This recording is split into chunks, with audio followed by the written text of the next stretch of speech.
పంచభూతాలు మన అరచేతిలోనే ఉన్నాయా? మీరెప్పుడైనా పండితులు, పురోహితులు ఆరాధన చేస్తుండగా చూసారా? వివిధ ఆలయాల్లో అర్చకులు దేవుడికి హారతి ఇచ్చేటప్పుడు, నైవేద్యం పెట్టేటప్పుడు గమనించారా?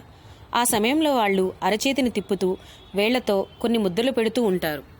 అలాగే భరతనాట్యం, కూచిపూడి మొదలైన నాట్యాల్లో కూడా చేతి ముద్రలకు ఎంతో విశిష్ట స్థానం ఉంది. యోగా చేసేటప్పుడు, ధ్యానంలో ఉన్నప్పుడు ఎంతోమంది చేతులతో వివిధ రకాలైన ముద్రలు వేయటం మనం చూస్తూ ఉంటాం. మన పురాతన వైదిక సాంప్రదాయాన్ని ఒకసారి గమనించినట్లయితే మనకెంతో సులువుగా అర్థమయ్యేది. ఏంటో తెలుసా? మన చేతి వేళ్లలోనే పంచభూతాలు నిక్షిప్తమై ఉన్నాయని. మనకే తెలియని శక్తి మన చేతి వేళ్లలో దాగి ఉంది. బొటనవేలిలో అగ్ని, చూపుడు వేలిలో గాలి, మధ్యవేలిలో ఆకాశం, ఉంగరం వేలిలో భూమి, చిటికెన వేలిలో నీరు ఉంటాయంట. మన చేతిలో ఉన్న శక్తి మనకు తెలియట్లేదు. చేతి వేళ్లలో ఉన్న శక్తి నరాల ద్వారా మెదడు వరకు వ్యాపిస్తుంది. అలాగే మెడ నుంచి నరాల ద్వారా వేళ్లలోకి ప్రసరిస్తుంది.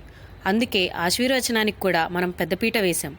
పెద్దవాళ్ళు పిల్లల్ని ఆశీర్వదించడం ద్వారా వారి చేతిలో ఉన్న శక్తి కలిపిన అక్షింతలకు అంటి మన తల మీద పడేసరికి మనకేదో తెలియని బలం వచ్చినట్లు అనిపిస్తుంది.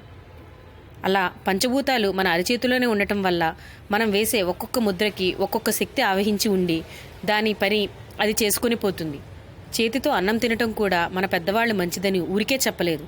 అన్నాన్ని ముందుగా నీటితో శుద్ధి చేసుకుని చేతితో తినటం వల్ల చేతిలో ఉన్న శక్తి తరంగాలు అన్నం జీర్ణమయ్యేలా చేస్తాయి. మనం తినే అన్నంలో ఏవైనా దోషాలు ఉన్నా అవి తగ్గుతాయి కూడా. మన శక్తి మనకి తెలియక పాశ్చాత్య ధోరణులకు ఆకర్షించబడి మన స్పూన్స్తో తినటం అలవాటు చేసుకున్నాం. అందుకే తినే పదార్థాలు శుద్ధి కాక మనకు అన్ని అనారోగ్యాలు.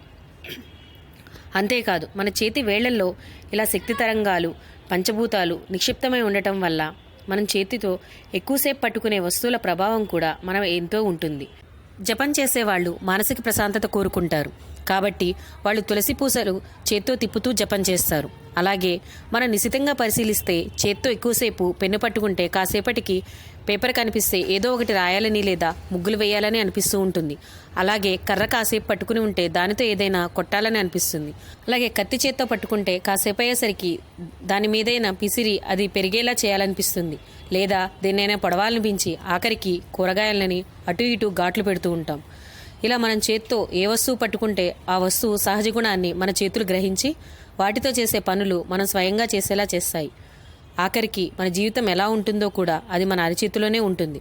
అందుకే హస్త సాముద్రికంలో మన చేతిలోని రేఖలను చూసి మన జాతకం చెబుతారు. ఇంకా మనకి తెలియని ఎన్నో విద్యలను కూడా చేతివేళ్లను ఉపయోగించి చికిత్స చేసే విధానం కూడా ఉంది. అంత శక్తి ఉన్న చేతులు మనకు ఉన్నాయని గుర్తించలేకపోవటం మన తప్పే. ఇలా పంచభూతాలను మన చేతిలో పెట్టుకుని దేవుడికి ఎన్నిసార్లైనా చేతులెత్తి మొక్కొచ్చు. ఈ వీడియోపై మీ విలువైన కామెంట్స్ మాతో షేర్ చేసుకోండి. సబ్స్క్రైబ్ చేసుకోవటం మర్చిపోకండి.